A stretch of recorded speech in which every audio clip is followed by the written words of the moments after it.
Hello everyone. आप सब कैसे हैं? मैं उम्मीद करता हूं कि बहुत अच्छे होंगे और अपनी पढ़ाई को बहुत अच्छे से कर रहे होंगे। मैं आकाश कुमार बढ़ाना आईसीटी वर्चुअल क्लासरूम में आपका बहुत बहुत स्वागत करता हूं मेरे प्यारे बच्चों। जैसा आपको पता है बेसिकली 10th क्लास है, ज्योग्राफी हम लोग देख रहे हैं और उसी में चैप्टर चल रहा था हमारा एग्रीकल्चर। तो कल एग्रीकल्चर में मैं आपको पढ़ा रहा था कुछ फसलें, और उन फसलों के अंतर्गत सबसे पहले आपको पता होना चाहिए शस्य प्रारूप को मैंने पढ़ाया। तो उसमें मैंने रबी की फसल को आपको बताया कि अक्टूबर से दिसंबर में बोई जाती है, अप्रैल से जून के बीच में काट ली जाती है। गेहूं, जो आपके चना मटर, ये सब इस फसल में आती हैं। पंजाब, हरियाणा, हिमाचल, जम्मू, उत्तर प्रदेश के कुछ आपके प्रमुख स्टेट हैं। और अगर आप प्रमुख रूप में देखें तो इसमें गेहूं रबी की प्रमुख फसल है। उसके बाद हम लोग आगे बढ़े और हमने खरीफ की फसलों को देखा, जो सितंबर अक्टूबर में आपका बोई जाती हैं। तो आपका बेसिकली, ठीक है, कब बोई जा रही है? मानसून के समय में बच्चों। और काटी कब जा रही है? सितंबर अक्टूबर के समय में, यानी कि आजकल बोई जाएंगी और सितंबर अक्टूबर, यानी कि बहुत जिनका फसल ड्यूरेशन 2 मैक्सिमम 3 महीने का हो, जैसे मक्का हो गया, ज्वार हो गया, बाजरा हो गया, चावल हो गया, ये सब ऐसी ही फसलें हैं जो इसमें इंक्लूडेड है। और हमने देखा कि इनमें कौन कौन से स्टेट आगे हैं। जैसे हमने बात की थी West Bengal, Orissa, Andhra Pradesh, Telangana, Tamil Nadu, Bihar, Konkan area, coastal line, यानी पर जहां पर नदियों के मुहाने हैं, नदियों का दोआब है, समुद्री किनारे हैं, ऐसी जगह पर फसल अच्छी होती है। ठीक, ये देखा। मुख्य फसल के रूप में हम देख रहे थे कि भारत की अधिकांश लोगों में खाद्यान्न के रूप में चावल को सबसे बड़े मात्रा के रूप में हम लोग आपको कंज्यूम करते हैं। किसको करते हैं? चावल को।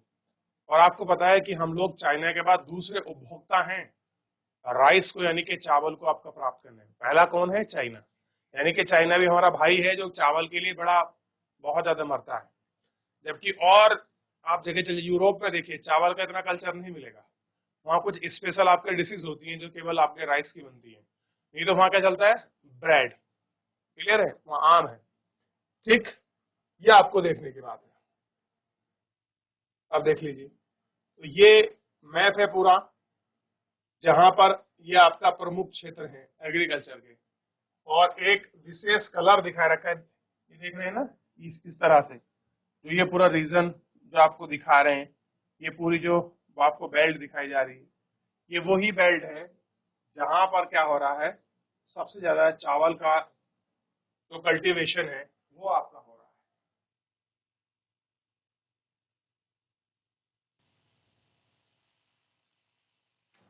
देख लिया। तो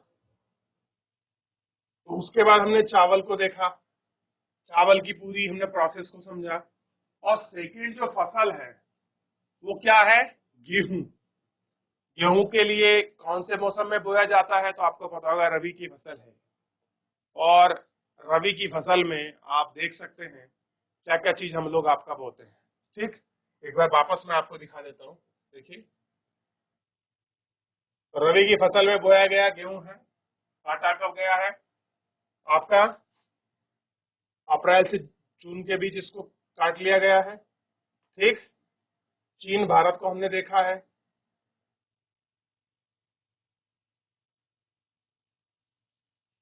मोटे अनाज के रूप में हमने इसको देख लिया है कि मोटा अनाज कैसा होता है। ठीक, बाजरे को हमने इसमें देख लिया।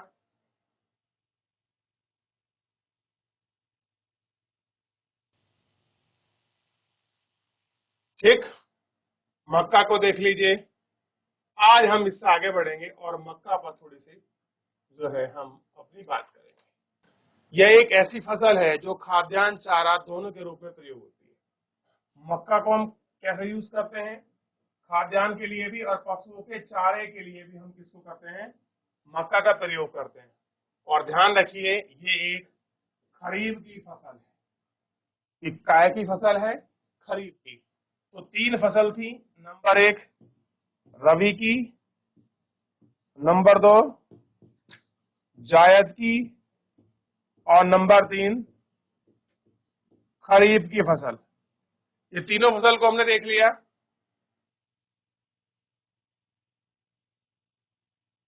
अब देखिए,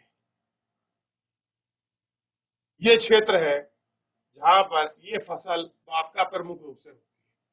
भारत का जो ये वाला एरिया है जो डार्क शेड में दिखाया गया है, इस क्षेत्र में ज्यादा ये प्रमुख तौर पर फसल होती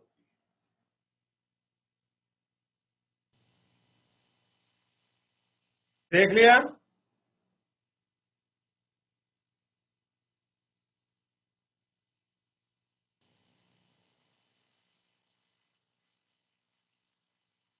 आप कह रहे हैं 21 डिग्री सेल्सियस से 27 डिग्री सेल्सियस तापमान और पुरानी जलोढ़ मृदा अच्छी प्रकार से उगाई जाती है।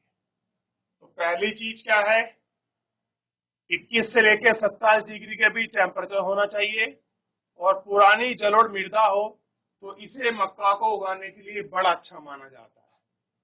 जैसे बिहार के कुछ राज्यों में मक्का रबी की ऋतु में भी उगाई जाती है, यानी कि अक्टूबर नवंबर में बो देते हैं और जून जुलाई मतलब अप्रैल और जून के समय में इसको काट लेते हैं। तो यानी कि दोनों फसल में हो रही है, रबी की में भी हो रही है और आपका खरीफ की फसल में भी हो रही है। आधुनिक प्रौद्योगिकी निवेश जैसे उच्च पैदावार देने वाले बीजों, उर्वरकों, सिंचाई के लिए मक्का का उत्पादन बढ़ा है। कह रहे कि जब से अधिक पैदावार आपके देने वाले बीज आए हैं, उर्वरक आए हैं, सिंचाई के उपयोग में उत्पादन बढ़ाने वाले जो आपके प्रोडक्ट आए हैं, इनसे क्या हुआ है, उत्पादन बढ़ा है। कर्नाटक, मध्य प्रदेश, उत्तर प्रदेश, बिहार, आंध्र प्रदेश और तेलंगाना में क्या है, मक्का इसके प्रमुख उत्पादक राज्य हैं। कैसे हैं ये इसके प्रमुख उत्पादक राज्य हैं। ठीक। अब बात करते हैं दालों की।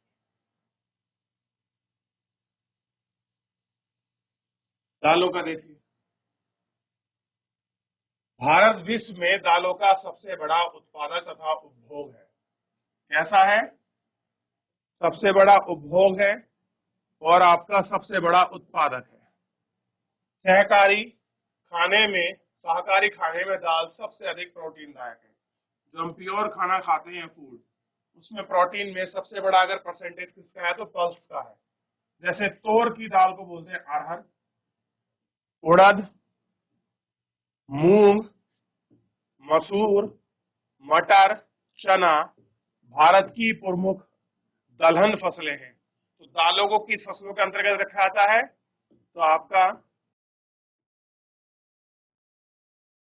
दलहनीय जो आपकी फसलें हैं, उन फसलों के अंतर्गत इनको रखा जाता है। क्या आप बता सकते हैं कि इनमें से कौन सी दालें खरीफ और कौन सी दालें रबी में उगाई जाती हैं, कि कौन से तो खरीफ की हैं और कौन सी दालें आपका रबी की हैं?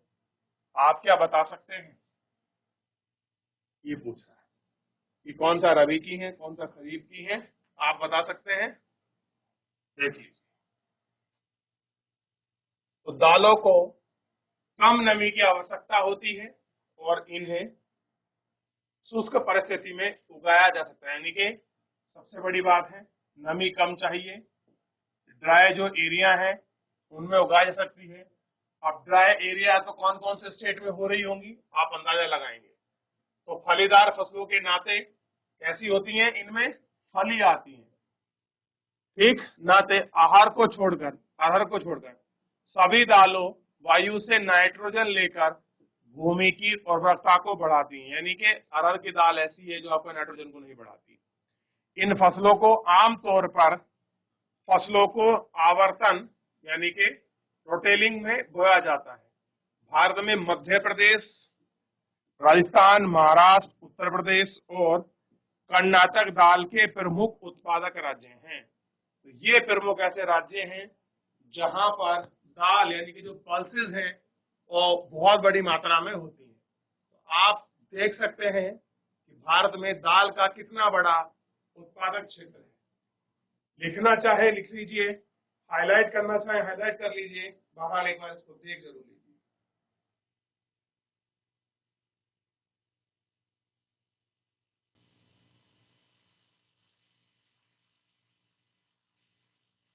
देख लिया।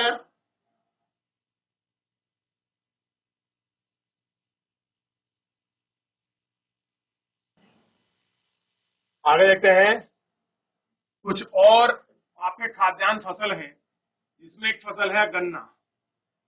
गन्ने को हम लोग किसमें ऐड करते हैं? पहले बात तो कमर्शियल क्रॉप से, क्लियर है? तो गन्ना एक उष्ण या उपोष्ण कटिबंधीय फसल है। फसल को 21 से लेकर 27 डिग्री टेम्परेचर चाहिए। तो क्या होना चाहिए? उष्ण हो या स्थान कैसा हो? उपोष्ण हो, जहां गर्मी सर्दी दोनों पड़ रही हो, इस तरह का कुछ हो। टेम्परेचर की बात करें 21 से लेकर आपका 27 के बीच होना चाहिए, ठीक।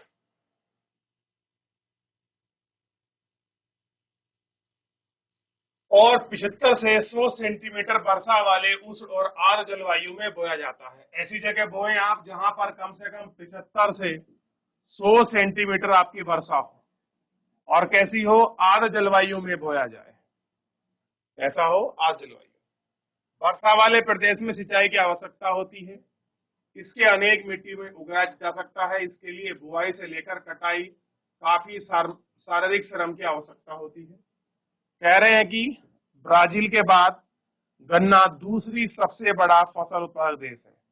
पहले नंबर पर कौन है? तो ब्राजील पहले नंबर पर है। और कह रहे हैं चीनी, गुड़, खांड सारी और सीरा बनाने के काम आता है। खांड बनती है, चीनी बनती है, गुड़ बनती है, शक्कर बनती है। और इसमें अगर आप बात करोगे तो सबसे राज्य है उत्तर प्रदेश, महाराष्ट्र, कर्नाटक, तमिलनाडु, आंध्र प्रदेश, तेलंगाना, बिहार, पंजाब, हरियाणा। ये ऐसे प्रमुख क्षेत्र हैं जहां पर ये सारी चीजें आपकी उगाई जाती है। क्लियर है? तो ये थोड़ा सा आपको ध्यान रखना है। ये रही मक्का की फसल काटती हुई महिला, क्लियर है? और ये रहा आपका गन्ना। और ये भी गन्ना किस विधि से बोया गया है? इस विधि को बोलते हैं ट्रंच विधि। क्या कहते हैं? ये गन्ना बोने की जो विधि है आप देख रहे हैं, बीच में काफी गैप बना हुआ है, इसको कहते हैं ट्रंच विधि।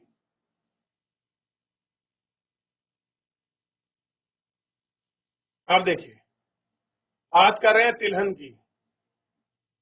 2018 में भारत विश्व में चीन के बाद दूसरा सबसे बड़ा उत्पादक देश है। 2018 के बाद जो हमने डाटा किया है, जो आपके तिलहन है, मतलब तिलहन फसलें वो होती जिनमें तेल देती है, क्लियर है? तो भारत विश्व में चाइना के बाद दूसरा सबसे बड़ा कैसा है? उत्पादक है। 2018 में केरिया के उत्पादन में भारत विश्व में कनाडा और में चीन के बाद आपका तीसरा स्थान था। कुल मिलाकर बोए गए क्षेत्र में 12% भाग का तिलहन भारत में उगाई जाती है। मूंगफली, सरसों, नारियल, तिल, सोयाबीन, अरंडी, बिलोना, अलसी, सूरजमुखी भारत में उगाई जाने वाली प्रमुख तिलहन फसलें हैं। कैसी हैं? प्रमुख आपकी तिलहन फसलें हैं। इनमें से अधिकतर खाद्यान्न और खाना बनाने में प्रयोग किया जाता है। चाहे आपका सरसों का तेल हो, नारियल का तेल हो, तिल का तेल हो, अरंडी का तेल हो, इनका प्रयोग हम खाना बनाने वाली चीजों में तो करते हैं, ठीक। परंतु इनमें कुछ तेलों में बीज में साबुन, प्रसाधन यानी कि श्रृंगार सामान, उबटन के प्रयोग कच्चे माल के रूप में प्रयोग किया जाता है। अब आप देखते हैं कि जो आपका ब्यूटी कॉस्मेटिक के जो सामान बनते हैं, उनमें भी हम लोग तेल का यूज करते हैं। जैसे अरंडी का तेल, सूरजमुखी का तेल, नारियल का तेल, इनका हम लोग आपका ब्यूटी कॉस्मेटिक जो बनते हैं उनमें हम लोग प्रयोग करते हैं। और जो आपका डिटर्जेंट बनते हैं, जो आपकी साबुन होती है बेसिकली, जो बाहर होते हैं, उनमें भी हम लोग क्या करते हैं? इनमें भी हम लोग आपका तेल का प्रयोग करते हैं। मूंगफली खरीफ की फसल है। किसकी फसल है? खरीफ की फसल है, यानी कि जून जुलाई में बोई जाएगी और अक्टूबर नवंबर में काट ली जाएगी। तो देश के तिलहन फसलों का उत्पादन आधा भाग फसलों से है। गुजरात मूंगफली का उत्पादक राज्य है। इसके अतिरिक्त राजस्थान और तमिलनाडु मूंगफली के प्रमुख उत्पादक राज्य हैं। अलसी और सरसों रबी की फसलें हैं। तिल उत्तरी भारत में खरीफ की फसल है। दक्षिण भारत में रबी की है। अरंडी खरीफ और रबी दोनों की फसल है। फसल ऋतुओं में बोए जाते हैं, ठीक। तो ये स्थिति थी फसलों की। अब देख लीजिए, थोड़ा सा मैं आपको दिखा देता हूँ। ये है मूंगफली, और मूंगफली के बगल में है सरसों साइड में। किसकी फसल है ये आपका मूंगफली किसान अपने हाथ में लिए हुए है। और ये है आपका सूरजमुखी, तेल निकलता है सूरजमुखी का, जानते होंगे आप लोग।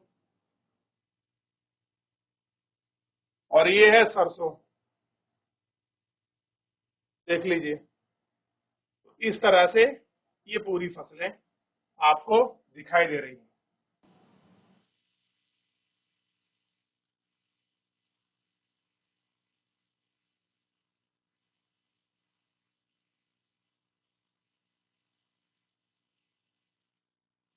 और देखिए, एक बार आप चाय और चाय की पत्ती के जो आपके चुनने का तरीका है, देखिए महिलाओं को किस तरह से चाय की पत्तियों को चुना जाता है, फिर उनका फर्मेंटेशन होता है, किस तरह से फर्मेंटेशन होकर फैक्ट्री में फिल्टर प्रोसेस के माध्यम से पैकिंग होकर तब हम तक कहीं 1 कप प्याला हमको चाय का मिलता है।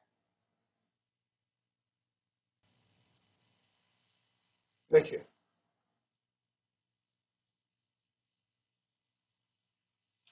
बात कर रहे हैं चाय की।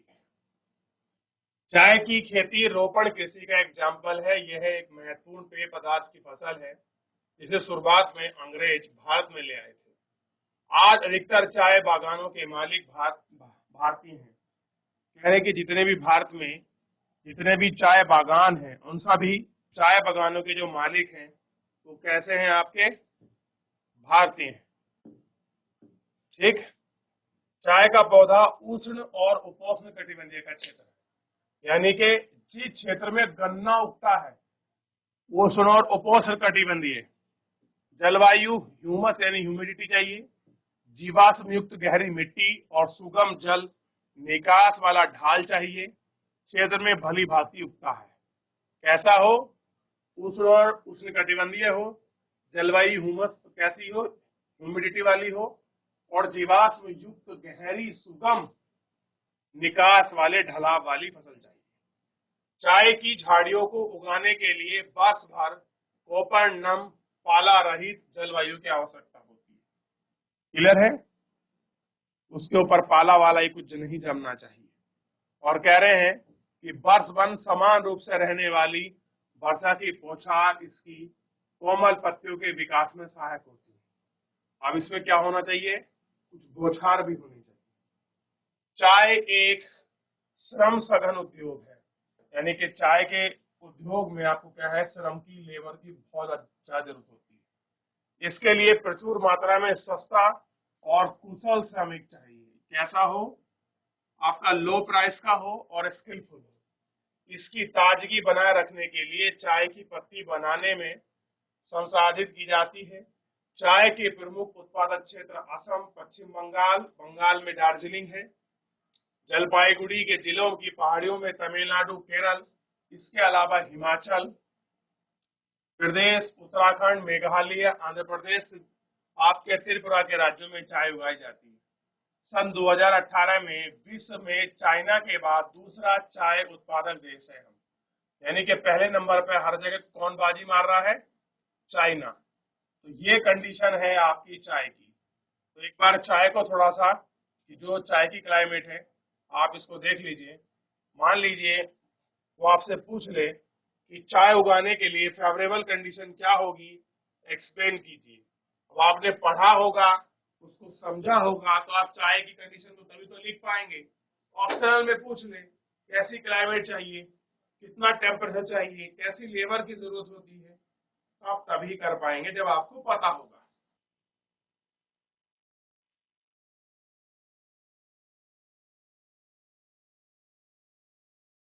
चलिए, इतना हो गया। आ जाइए, बात करते हैं कॉफी की। कॉफी भारतीय फसल की अपनी गुणवत्ता के लिए सुविख्यात है। कह रहे जिस तरह की भारत में कॉफी होती है और कॉफी की जो क्वालिटी है पूरे वर्ल्ड में बड़ी फेमस है। देखिए, हमारे यहाँ की जो कॉफी है, अरेबिका किस्म की कॉफी पैदा की जाती है, जो आरंभ में यमन से आपके लाई गई थी। इसकी किस्म कॉफी की विश्व की इसमें सबसे अधिक मांग है। कृषि की शुरुआत बाबा बदान की जो पहाड़ियां हैं, क्लियर है, इसकी खेती नीलगिरी की पहाड़ियों के आसपास कर्नाटक, केरल, तमिलनाडु में की गई। तो ये है आपका बेसिकली इस क्षेत्र में बोया जाता है। और रोपण कृषि है, और बेसिकली बात ये पार्ट है आपका कमर्शियल एग्रीकल्चर का। मैंने कल के लेक्चर में आपको बताया था कि कमर्शियल एग्रीकल्चर में कौन कौन सी फसलें हैं। तो बागवानी फसलें सन 2018 के बाद से भारत विश्व में फल और सब्जी के उत्पादन में चाइना के बाद दूसरा स्थान है। भारत में उष्ण और उपोष्ण कटिबंधीय, उष्ण और शीतोष्ण कटिबंधीय दोनों प्रकार के फलों का उत्पादक है।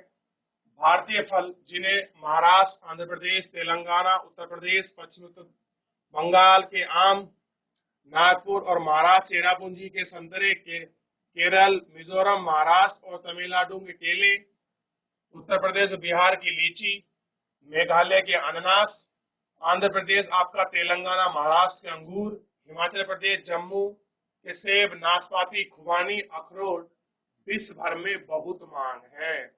यानी इनकी वर्ल्ड लेवल में इनकी बहुत बड़ी मांग जो है इनकी यहाँ पर आपका बनी हुई है। ठीक, ये देखिए, ये अखरोट का है, ये अखरोट है, ये सेब है और ये अनार है। देख लिया? चलिए देख लीजिए।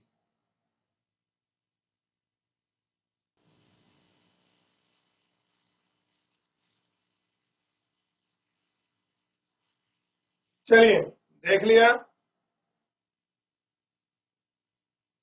तो बेसिकली इतना आपको ध्यान रखना था। जो और खाद्यान्न फसलें हैं इनको भी हम लोग आगे बात करेंगे, और सारी फसलों पर एक एक करके हम सारों को बड़ा अच्छे से गौर करके भी हम देखें कि क्या ये फसलें हैं, कैसे हैं, किस प्रकार की है। तो एक बार जितना हमने पूरा फसलों के विषय में पढ़ा है, चाय, कॉफी, गेहूं, खरीफ की फसल, रबी की फसल, जायद की फसल, उष्णकटिबंधीय चाय, कॉफी, गन्ना, मक्का, इसमें कोई डाउट बन रहा है तो पूछ लीजिए, नहीं तो फिर आगे बढ़ते हैं। चलिए, तो मेरे प्यारे बच्चों, किसी को डाउट, कोई क्वेरी, कोई प्रश्न किसी प्रकार का? चलिए, नहीं है तो मेरे प्यारे बच्चों आज के लिए इतना ही। मिलते हैं नेक्स्ट लेक्चर में। धन्यवाद।